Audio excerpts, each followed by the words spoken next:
ನೀವು ನೋಡಿರಬಹುದು, ಕೆಲವರ ಮನೆಗೆ ಹಣ, ನೆಮ್ಮದಿ, ಶುಭ ಚಕ್ರ ಎಲ್ಲವೂ ನಿರಂತರವಾಗಿ ಹರಿದು ಬರುತ್ತದೆ. ಅದು ಕೇವಲ ಅದೃಷ್ಟವೋ? ಇಲ್ಲ, ಅದು ವಾಸ್ತುಶಕ್ತಿ. ಇಂದು ನಾವು ತಿಳಿಯೋಣ ಶ್ರೀಮಂತರ ಮನೆಯ 21 ರಹಸ್ಯಮಯ ವಾಸ್ತುಗುಟ್ಟುಗಳು. 1. ಪೂರ್ವ ಅಥವಾ ಉತ್ತರ ದಿಕ್ಕಿಗೆ ಬಾಗಿಲು ಇದ್ದರೆ ಧನದ ಪ್ರವೇಶ ಖಚಿತ. 2. ಬಾಗಿಲಿಗೆ ಕಂಕಣ ಅಥವಾ ತೋರಣ ಹಾಕಿದರೆ ಲಕ್ಷ್ಮಿಗೆ ಸ್ವಾಗತದ ದಾರಿ. 3. ಬಾಗಿಲು ಎದುರು ಮಿರರ್ ಇದ್ರೆ ಹಣ ಹೊರಗೆ ಹೋಗೋದು ಶರೀತೆ. 4. ಲಾಕ್ ದಕ್ಷಿಣ ಪಶ್ಚಿಮದಲ್ಲಿ ಇಟ್ಟರೆ ಹಣ ಇರೋದು ಭದ್ರ. 5. ದೇವರ ಕೋಣೆ ಉತ್ತರ ಪೂರ್ವ ದಿಕ್ಕಿನಲ್ಲಿ ಮನೆಗೆ ಶುದ್ಧ ಶಕ್ತಿ ಹರಿದು ಬರುತ್ತದೆ. 6. ತೀಕ್ಷ್ಣವಾದ ವಸ್ತುಗಳ ಬಳಕೆ ಮನೆಯಲ್ಲಿ ಕಾಳಾಗು ಮಾಡಬಹುದು. ಎಚ್ಚರ. 7. ಅಡುಗೆ ಮನೆ ಆಗ್ನೇಯ ದಿಕ್ಕಿನಲ್ಲಿ ಇಟ್ಟರೆ ಆರೋಗ್ಯ ಮತ್ತು ಐಶ್ವರ್ಯ ಎರಡೂ ತಲೆಹರಿಯುತ್ತವೆ. 8. ಮನೆಗೆ ತುಳಸಿ ಅಥವಾ ಮ್ಯಾನಿ ಪ್ಲಾಂಟ್ ಉತ್ತರ ದಿಕ್ಕಿನಲ್ಲಿ ಇದ್ದರೆ ನಿತ್ಯ ಶಕ್ತಿ ಹರಿವು. 9. ಜಲನಿಕಾಸ ದಿಕ್ಕು ಉತ್ತರ ಪೂರ್ವ ಶುದ್ಧತೆಯ ಸಂಕೇತ. 10. ಹಸಿರು ತೋಟ ಪೂರ್ವ ದಿಕ್ಕಿನಲ್ಲಿ ಸೂರ್ಯನ ಶಕ್ತಿ ಮನೆಗೆ ಆಕರ್ಷಿತ.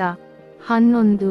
ಭಾರೀ ವಸ್ತುಗಳು ದಕ್ಷಿಣ ದಿಕ್ಕಿನಲ್ಲಿ ಮನೆ ಸ್ಥಿರವಾಗುತ್ತದೆ. 12. ಗೋಮಯದಿಂದ ಲಿಪಿಸಿದ ಬಾಗಿಲು ಪ್ರಾಚೀನ ಶ್ರೀಮಂತರ ಮನೆಗಳಲ್ಲಿ ಹಾಸ್ಯವಲ್ಲ, ಶಕ್ತಿ. 13. ನೀರಿನ ತೊಟ್ಟಿಗೆ ಉತ್ತರ ಪೂರ್ವದಲ್ಲಿ ಇರಲಿ, ಧನವೃದ್ಧಿಗೆ ಮಾರ್ಗ. 14. ಮನೆಯ ಒಳಗೆ ಬಿಲ್ಲೆ ಅಥವಾ ಲೋಟಸ್ ಕಲಾಕೃತಿ ಆಕರ್ಷಣೆಯ ಕೇಂದ್ರಬಿಂದು. 15. ಮನೆಯ ಹತ್ತಿರದ ರಸ್ತೆ ಮನೆಯ ಮಟ್ಟಕ್ಕಿಂತ ಮೇಲಿರಬಾರದು, ಧನಪ್ರವಾಹ ಅಡ್ಡಿಯಾಗುತ್ತದೆ.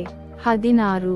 ದೇವರ ಕೋಣೆಯಲ್ಲಿ ಶುದ್ಧ ಬೆಳಕು, ಧೂಪದ ಘಮ ಮನಸ್ಸಿಗೆ ಶುದ್ಧ ಶಕ್ತಿ. 17.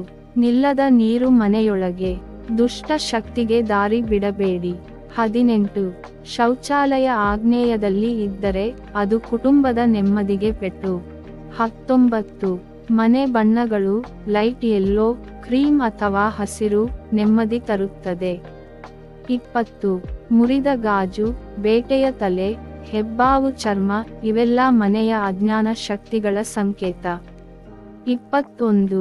ಮನೆಯೊಳಗೆ ಶುದ್ಧತೆ, ನಿತ್ಯ ಪ್ರಾರ್ಥನೆ, ಧ್ವನಿಶುದ್ಧಿ ಇದು ಎಲ್ಲಕ್ಕಿಂತ ಶ್ರೇಷ್ಠ ವಾಸ್ತು. ಈ 21 ವಾಸ್ತುಗುಟ್ಟುಗಳನ್ನು ನಿಮ್ಮ ಮನೆಯಲ್ಲೂ ಅಳವಡಿಸಿ.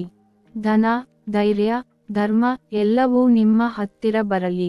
ಈ ವಿಡಿಯೋ ನಿಮಗೆ ಉಪಯುಕ್ತವಾಯಿತಾ? ಲೈಕ್ ಮಾಡಿ, ಶೇರ್ ಮಾಡಿ ಮತ್ತು ಸಬ್ಸ್ಕ್ರೈಬ್ ಮಾಡಿ.